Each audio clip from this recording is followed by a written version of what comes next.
Well, welcome to my YouTube page. My name's Tony. My nickname is T-Rex and my last name is Chohan. I just wanted to give an introduction to where I grew up and how I started playing pool. I've told the story many a times, but me and my cousin Amar, who passed away a couple years ago, I just wanted to give, rest in peace, God bless his soul, was a great player, a great human being in general. Just really wanted to touch base. That's, me and him grew up playing pool, so that's how I got into it. So we kind of both drove each other to get better. And I learned a lot from him at a young age.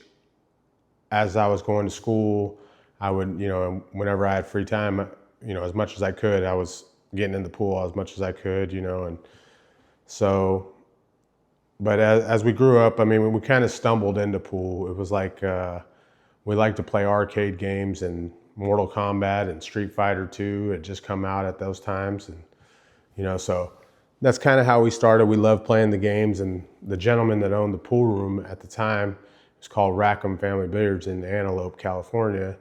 And it closed down probably a long time. It's been closed for a long time now, but it was a family-owned business, and one of the perks of going there was like, whenever you gave a $20 bill and say you spent $2, you would get back $18 in $2 bills. And it was like his thing to do. He would give you $2 bills, or he would give you Susan B. Anthony coins, just stuff that back in those days. And when I say back in those days, I started to play at the age of 14 or 15, right around there.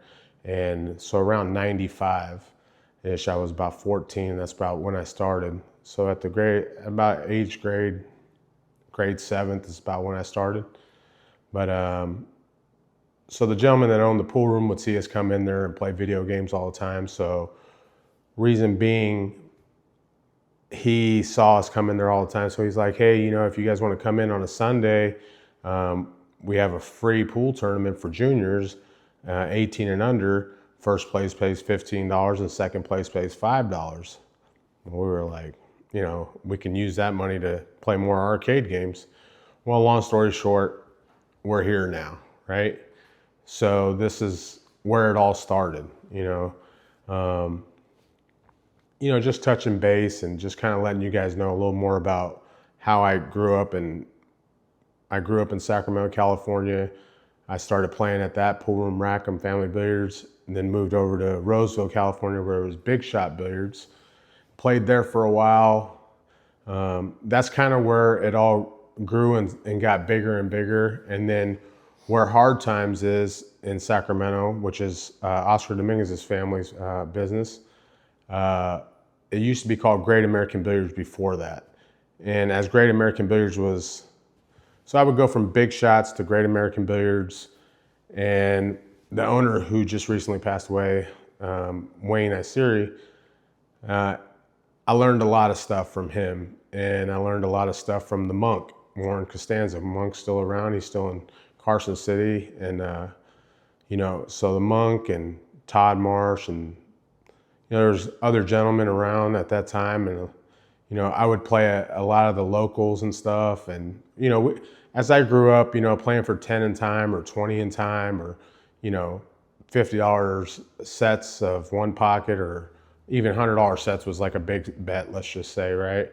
But it was just kind of like, that's where I grew up and learning how to play and the generalization of the game and me understanding everything about the one pocket in general started. So as I started this,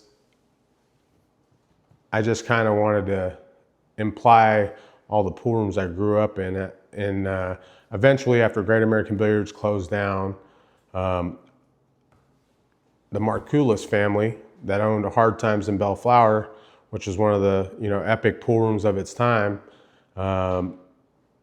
they seen an opening to put a good pool room in Sacramento, and I think it was probably one of the best moves they ever did. And I'm sure that as a family, and his father, rest in peace, Chuck. I mean, he showed, he as a young kid, I was showing a lot of love in pool room.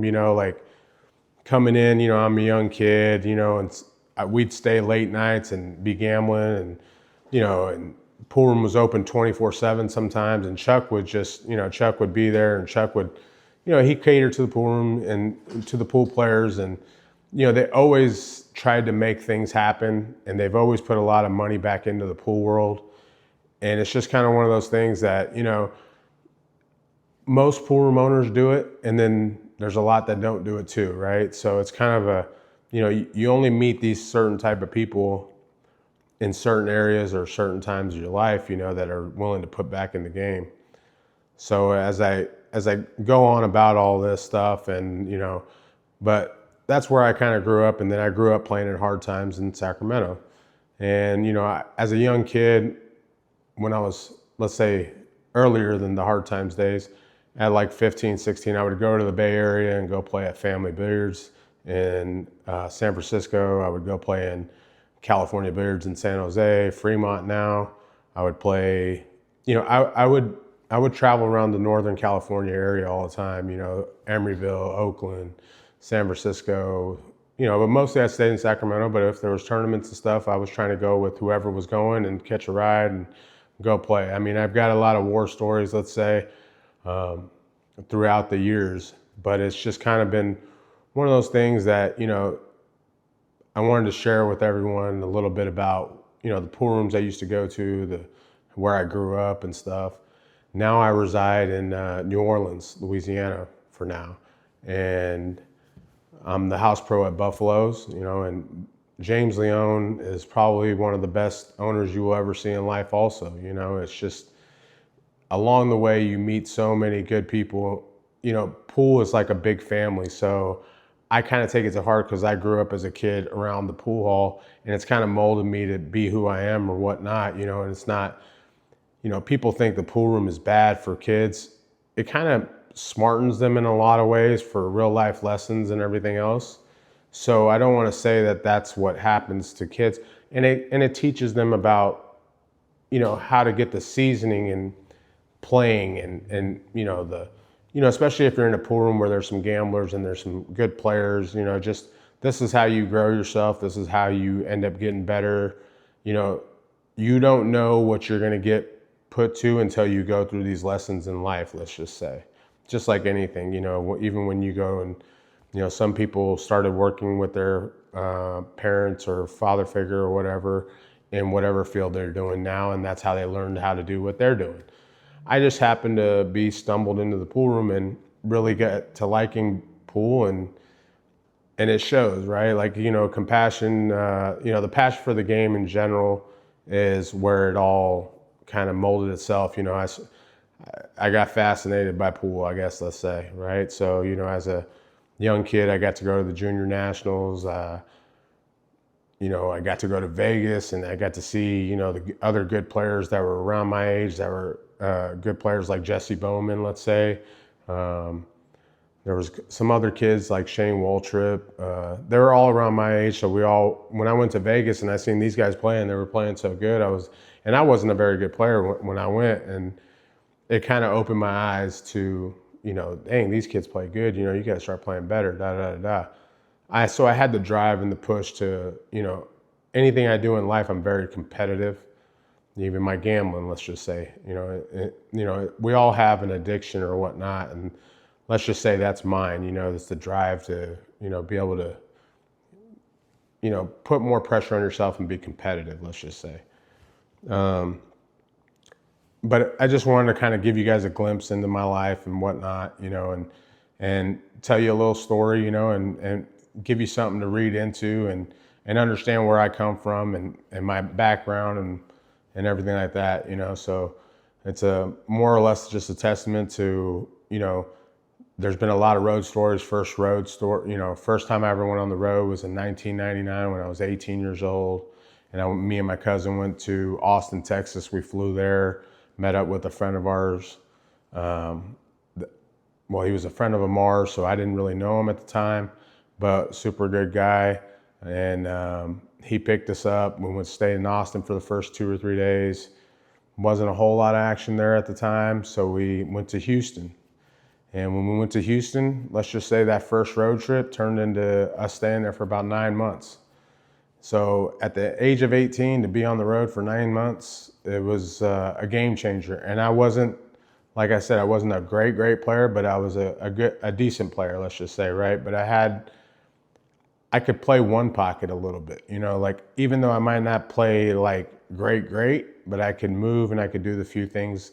And it kind of helped me going on the road to get that seasoning underneath me, you know. So one thing my cousin Amar would always tell me was while we were on the road and he see me play and I would lose or I'd play bad or something, he'd tell me, listen, man, you can't be out here. I'm going to send you home if you're not going to start playing better. So it was that added pressure, you know, and I love the fact that he would do it that way, you know. Whether or not he really meant it, I don't really know, but possibly, you never know, right? Like you can't be out there, you know. A lot of the people this day and age don't know about the road life as much as most of us from, you know, let's say 20 years ago, 30 years ago, right? So it's not as many people go on the road anymore, let's just say, right? It's more scheduled matches or whatnot nowadays. But, you know, eras change, right? So everything's like anything, everything changes in time. So, you know, you got an era of the Ephraim Reyes, you got an era of the Shane Van Bonens, you got an era of the Feder Gorsh, you got eras of all kinds, right? So it's not, you know, it's all about what you mold and who you put yourself around and what you do, and it kind of creates you, right? So you know, if you're sitting around a champion, you'll probably become a champion, you know, because you will pick up things. And I can say that much about my cousin Amar. He was a champion. He was a great player. Anybody that knew him knew that, you know, I probably seen one of the best 9-ball sets for money ever with him and Andy Quinn playing in Houston that one time, playing 10 ahead for like 2-3 days, and they both played excellent at that time. But it just, you know, I got to see things and I got to see great pool, and it kind of brung the passion out of me to become better, let's say. But I just wanted to really just, you know, put a video out there. This might have been a little bit too long or whatnot, but hey, you know, I appreciate you guys watching, you know, and I'm trying to put more content out there.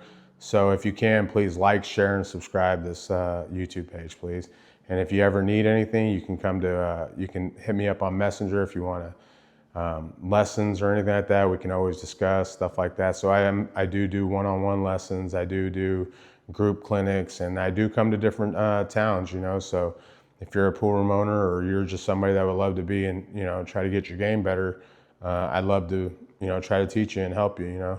So just reach out for rates and everything like that, and always look forward to, you know, touching base and trying to help in any which way I can. So I appreciate you guys watching this video, and like, share, and subscribe. Thank you.